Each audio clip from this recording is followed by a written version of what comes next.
Welcome to the Sage Solutions Podcast, where we talk about all things personal growth, personal development, and becoming your best self.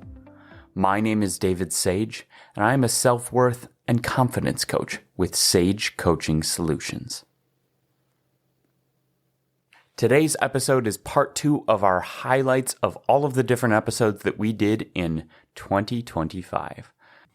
But before we get into it, our goal with this podcast is to share free, helpful tools with you and anyone you know who is looking to improve their life.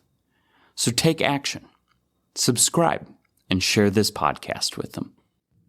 So let's get right into it. Another core fundamental that I've actually been talking about a lot because it comes up in many of the topics that we've been discussing is focusing on your locus of control. Now, I've been talking a lot about how important it is to focus on your locus and how game-changing it is from an efficiency and mental health standpoint. However, most of the times it's come up in recent podcasts, it's been to reiterate how important it is to stop worrying about the things that you have no agency over, that you can't control. And that is fundamentally so important because it frees up so much of your life. But it really is only half of it. It's not just an argument for apathy. The other half, arguably the original half of where I got this, was not so much about the not worrying part, which is huge, but about putting your efforts towards the things that you can control. It's about taking action, using discipline to take action in the things that you can control. It's about using your motivation, your inspiration, your effort, your energy, your willpower on the things where you can make a difference. Focus on your locus. That doesn't mean just ignore the things outside of it. It means take action, take agency, take control of your life. You have the ability to control many things in your life, and often we lie to ourselves about how much. It is one of the fundamental parts of this core fundamental is being honest with yourself about how much control you really do have.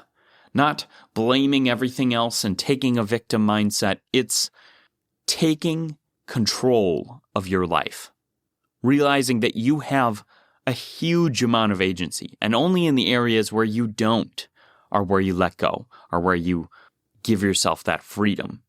But the point of letting go of those things isn't always about those things. It's actually just a fuel where you do have control.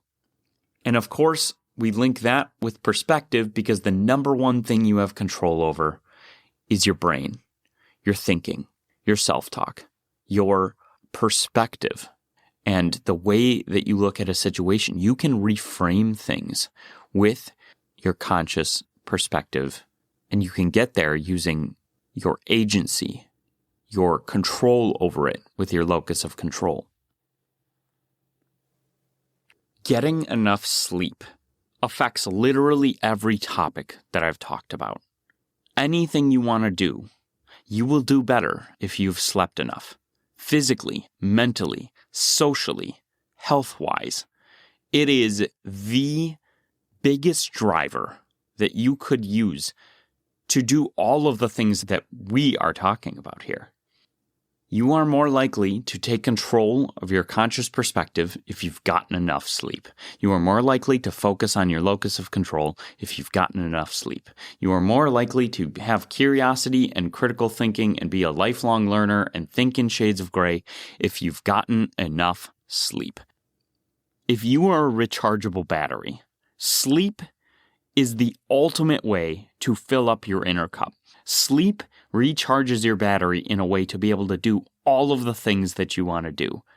And if you're not getting good sleep or you're not getting enough sleep, I would strongly advise you to relook at that because you are sabotaging virtually every area of your life. Take sleep seriously. Another way to fill up our inner cup is by meeting our 6 human needs.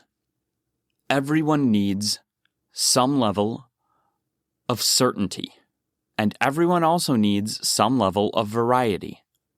We need to use shades of gray to find a balance here and make sure that we are getting our need for certainty met in functional ways, and that we're getting our need for variety met in functional ways instead of ways that are detrimental to our life.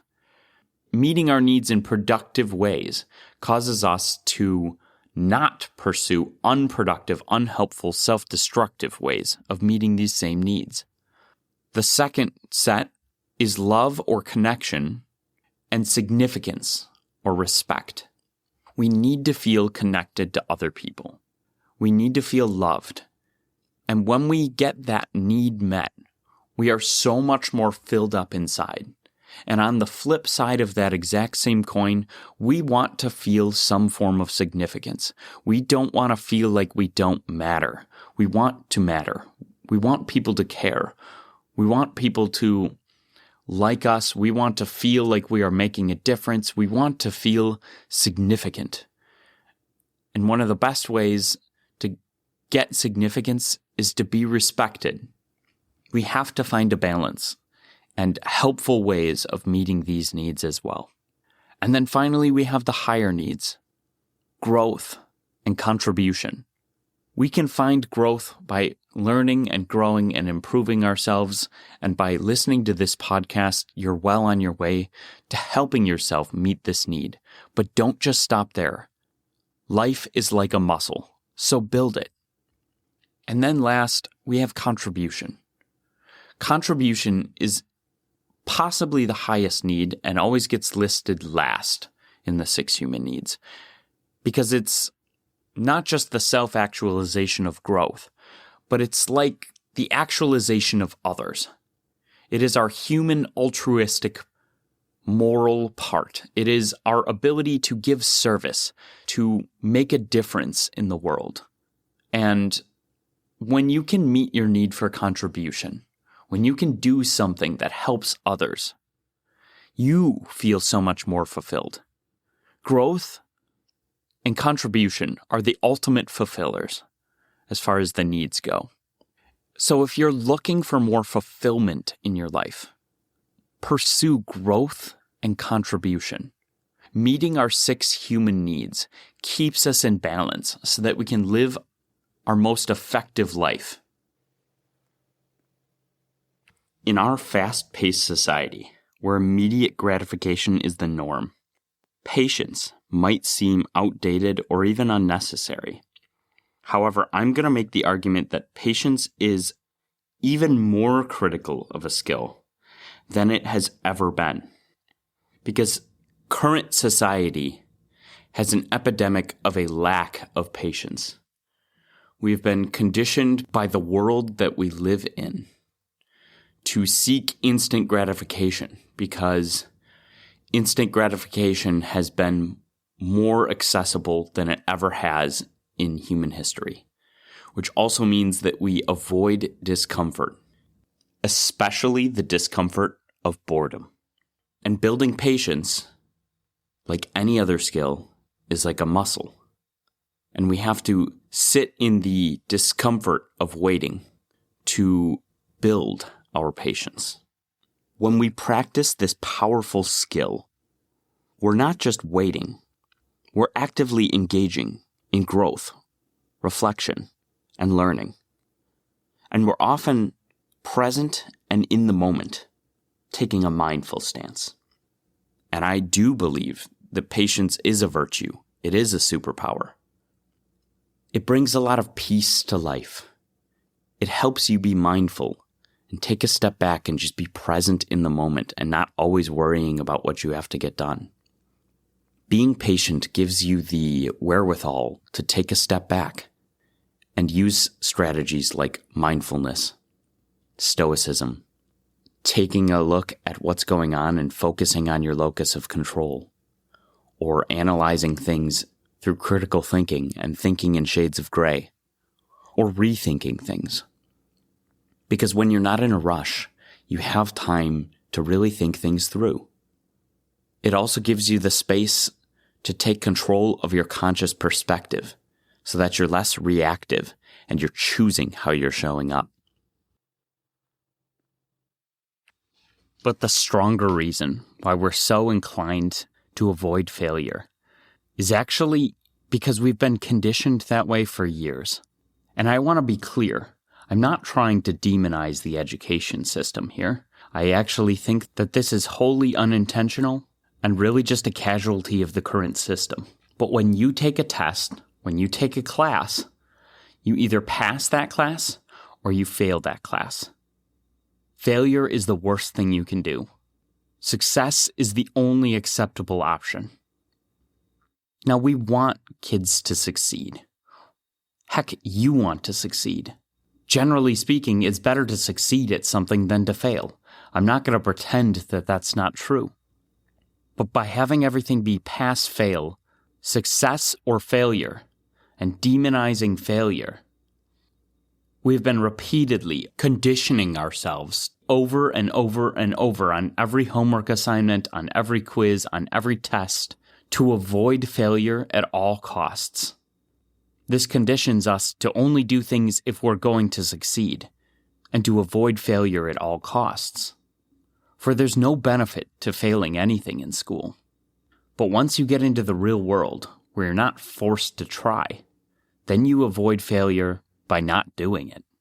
So what we're looking to do here today is reprogram our brains to view failure as a stepping stone, to fail forward, and see that failure is not necessarily a bad thing, and that by embracing failure, you will take more action.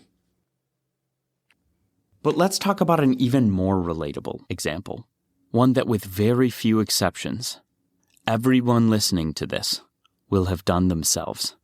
You and I were both masters of embracing failure at one point in our lives. In fact, every human with the physical capabilities to do so has went through this experience, or we failed thousands of times, hundreds of times a day, until we finally succeeded once. That's right. All of us were babies. And as a baby, we had to learn how to stand, and then eventually how to walk and take our first steps. And let me tell you, you failed continuously over and over and over and over and over, but you were completely unfazed. And so was I. We were masters of taking action and embracing failure and understanding that it was a part of the process. How many babies do you know that tried once or twice and just said, guess walking isn't for me? We just have to harvest and embrace this mindset that we had as children of who cares how many times I try, I want to do the thing, and apply it to our lives now as adults. Action equals success, and outcomes are just learning. So our first question is, why are you so passionate about self-improvement? I am super passionate about self-improvement because my life is completely different as a result of it. I can't explain how different it is to feel good about yourself on the inside, especially when you compare it to feeling so poorly and so empty and so scared, honestly.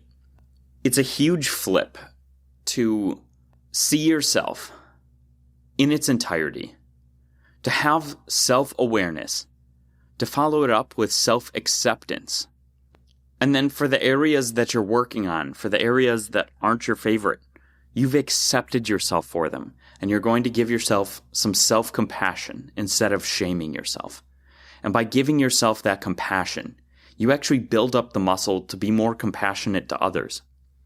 And by filling up your cup, building up your confidence, building up your self-awareness, acceptance, and compassion, you become happier.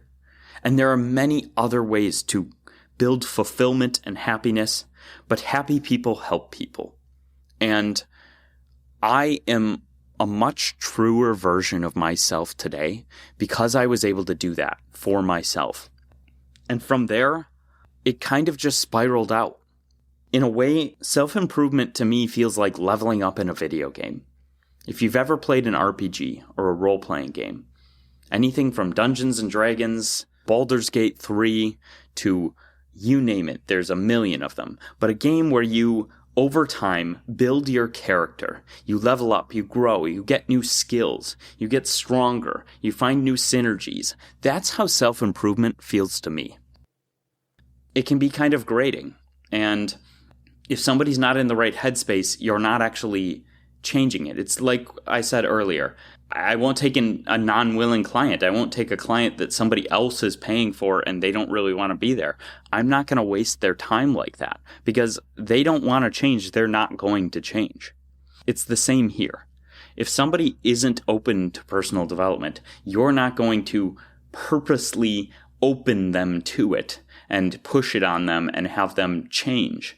That's not how it works. Now, that doesn't mean that you can't have a positive impact on other people. So this is what I would say.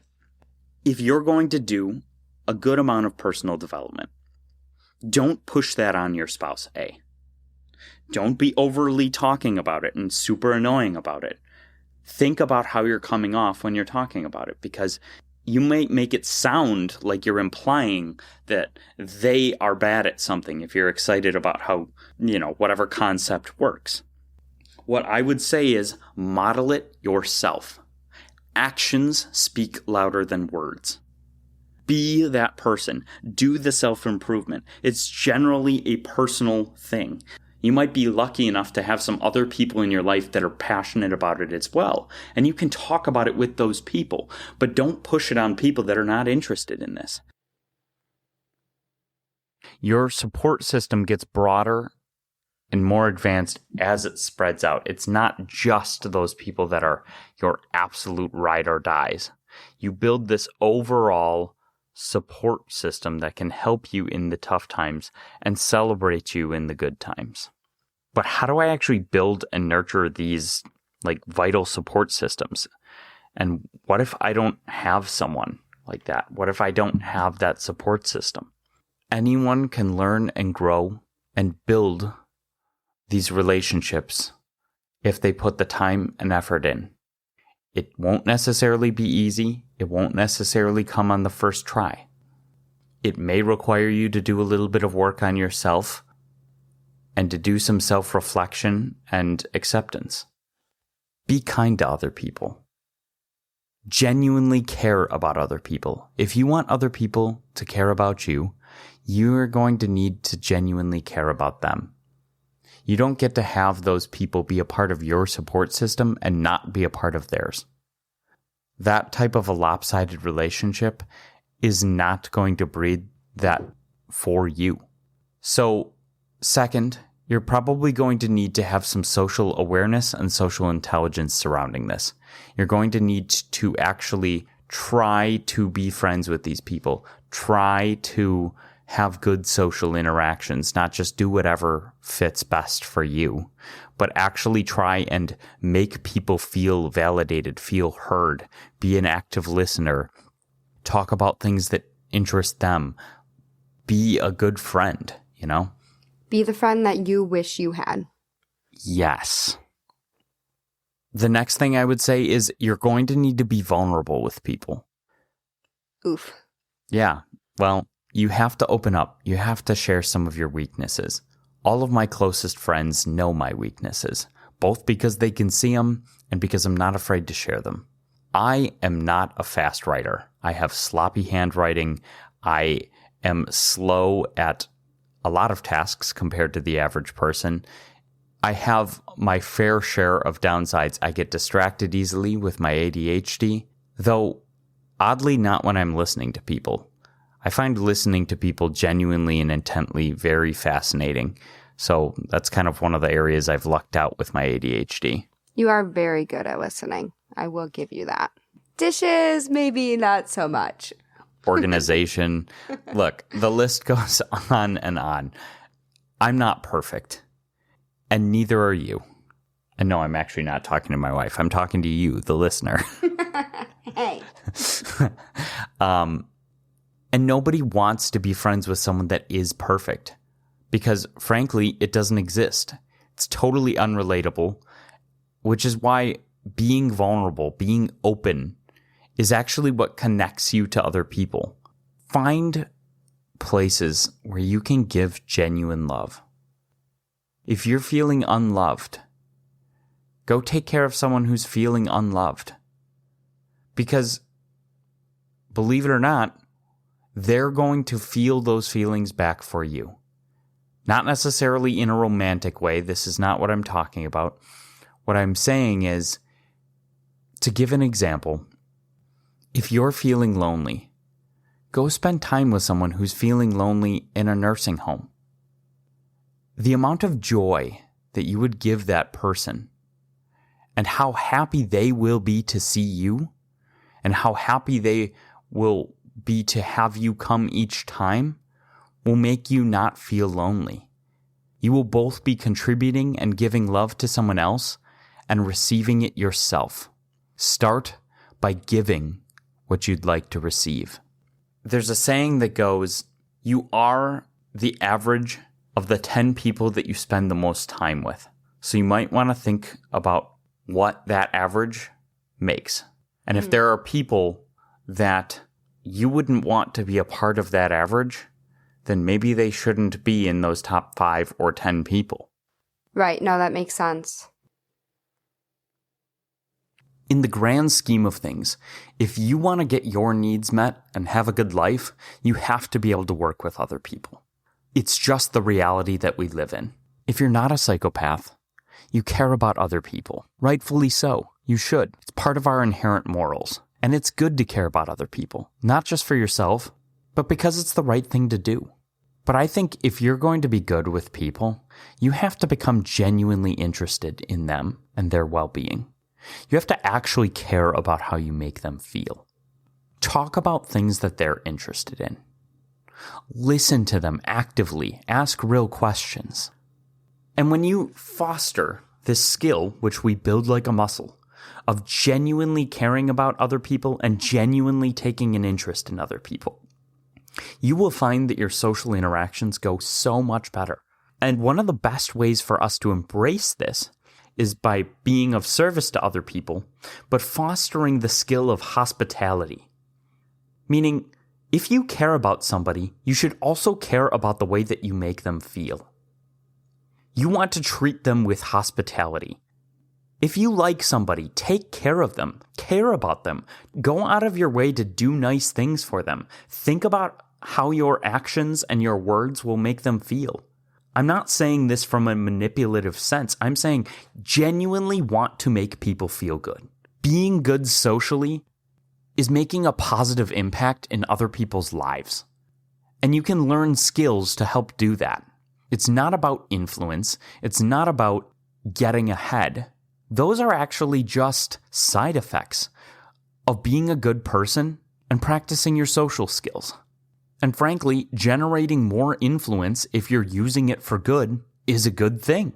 But it's not all just about the way that you make people feel or the social skills that you use with people. If you really want to connect with somebody, you're going to have to be vulnerable. People connect when they feel similar.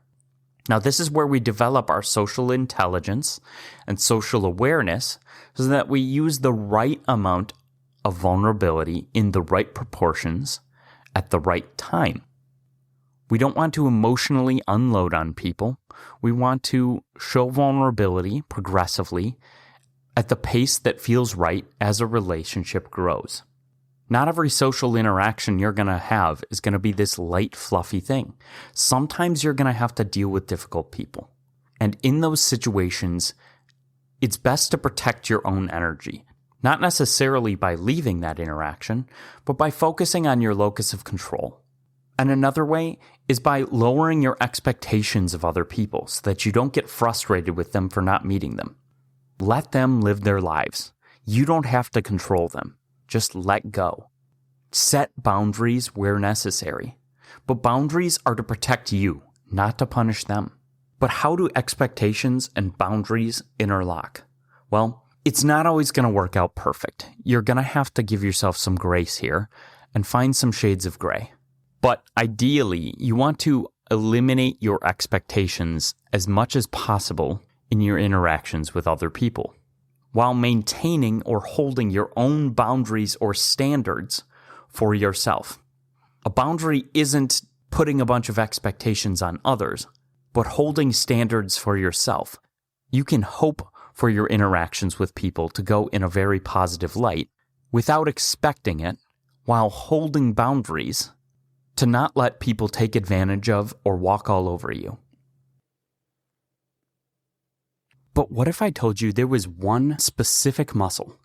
And when I say muscle, I'm referring to traits or skills that we can build like a muscle.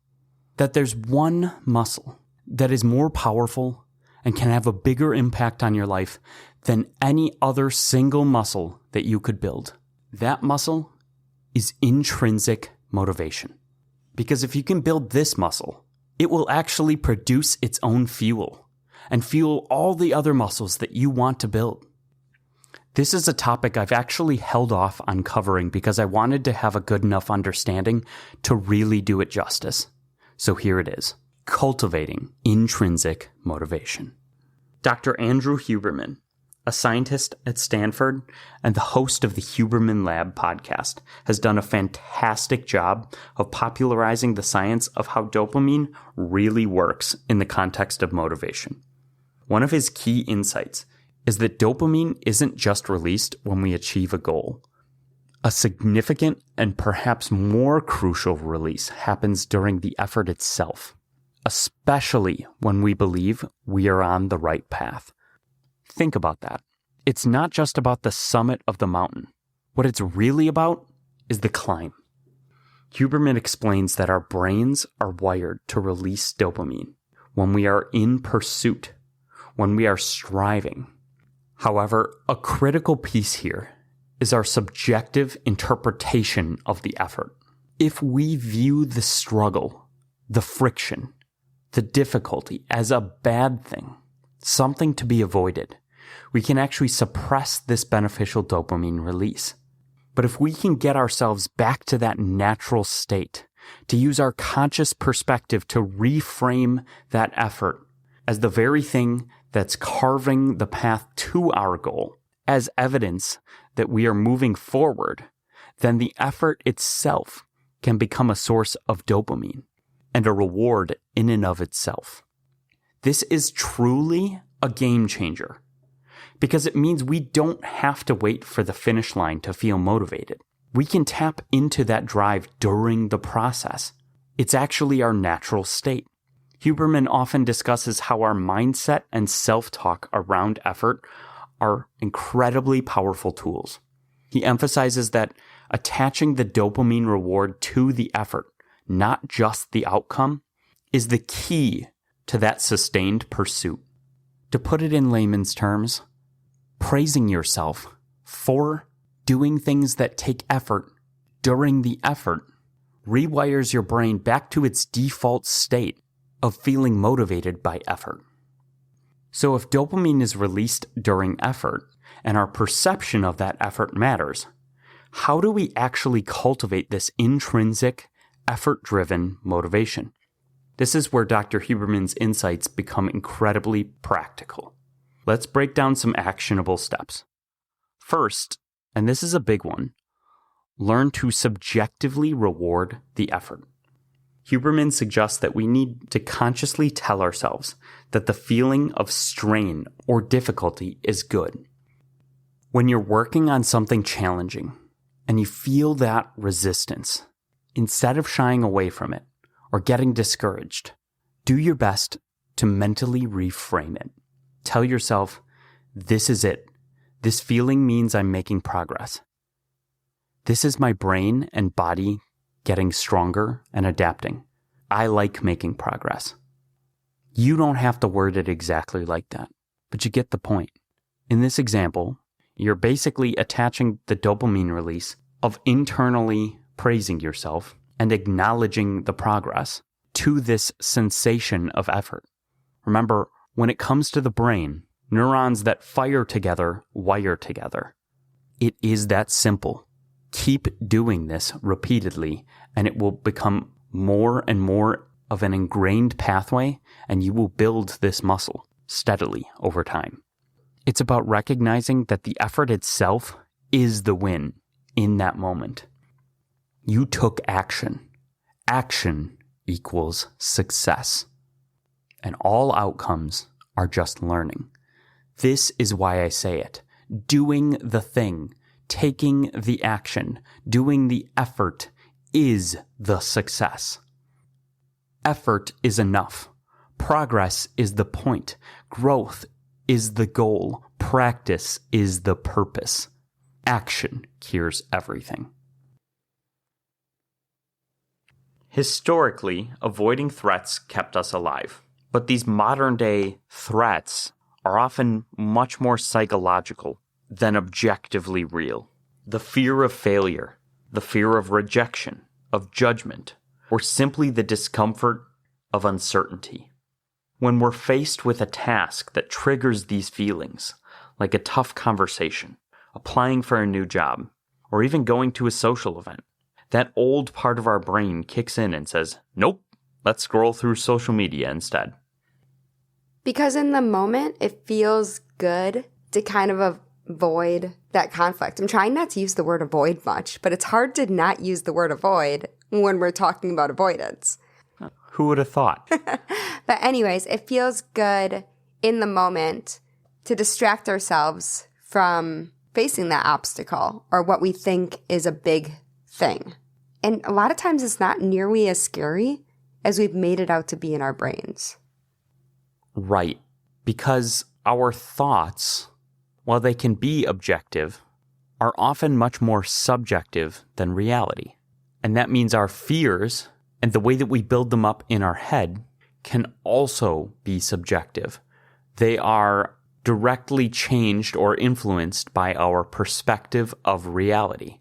And that also means that they can be reframed to be better or worse than the situation actually is.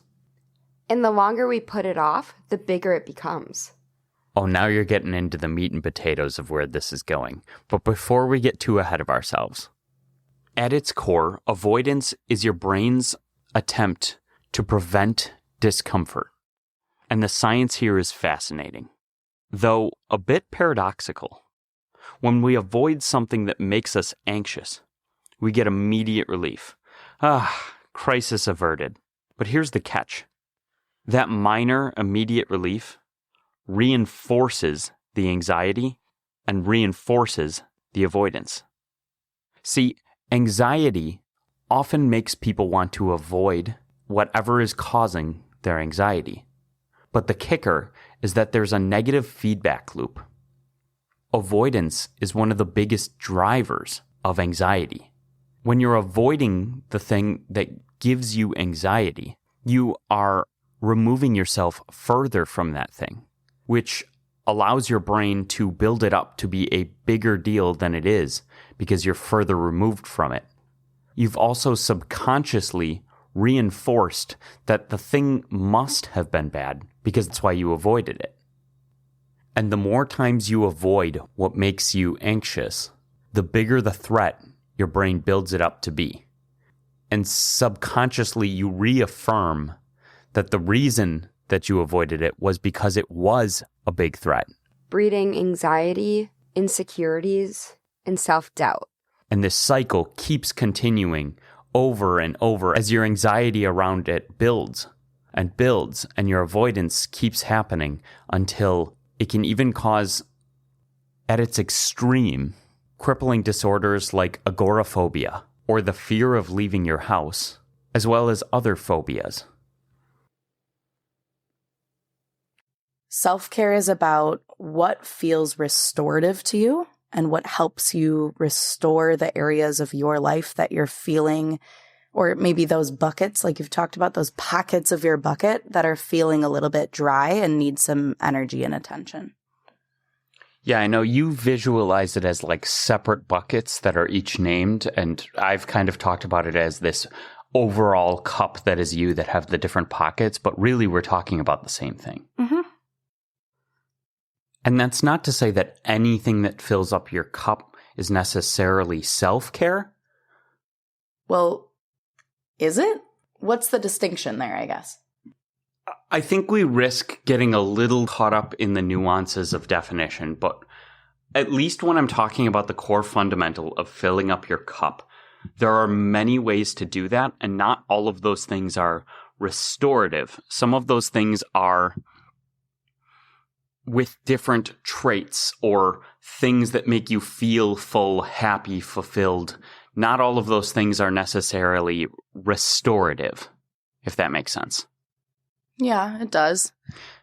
So I think self-care is more about taking care of yourself, as the name suggests, and restoring things or filling up areas that are feeling empty, as opposed to like fulfilling things that make you feel alive.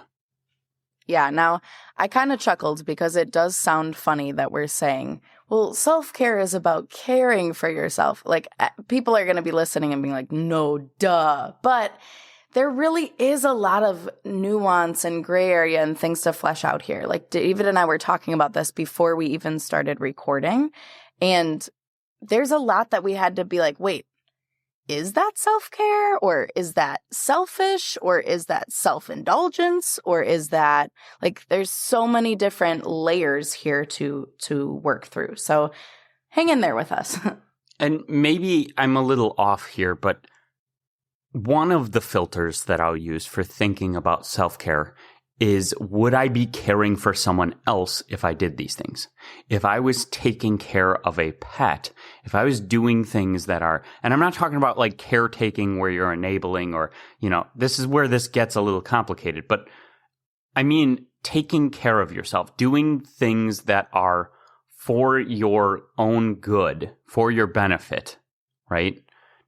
The easiest way to know whether it's self-care is to use a filter of, if it's a net positive to you and your life, it makes you feel restored and it's not harming anyone else or yourself in the future, it's very likely a good form of self-care. It's really about actively preserving, improving, and restoring your own physical, mental, and emotional health. It's about recognizing your needs and taking steps to meet them. Think of it as preventative maintenance for your mind and for your body. You wouldn't drive a car for 100,000 miles without an oil change, would you? Yet, so many of us push ourselves relentlessly without ever pausing to refuel and replenish. All right, and that's all we have for part 2 of our highlights of 2025. Tune in for part 3 coming soon. For part 3, the final part, coming soon. 2025 was an interesting year because it was almost exactly at the halfway point of the year that we switched from doing weekly episodes to bi-weekly episodes, which also means that this will be the year that has the most total episodes to highlight, because our first year we were only around for about half a year, and every year going forward it'll be bi-weekly. And remember, you are enough, and you deserve to fill up your inner cup with happiness, true confidence, and resilience. Thank you for listening to the Sage Solutions podcast. Your time is valuable, and I'm so glad that you choose to learn and grow here with me. If you haven't already, don't forget to subscribe so you don't miss out on more sage advice.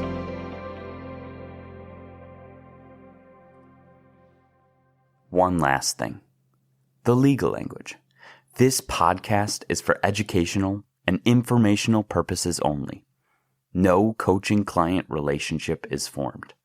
It is not intended as a substitute for the personalized advice of a physician, professional coach, psychotherapist, or other qualified professional.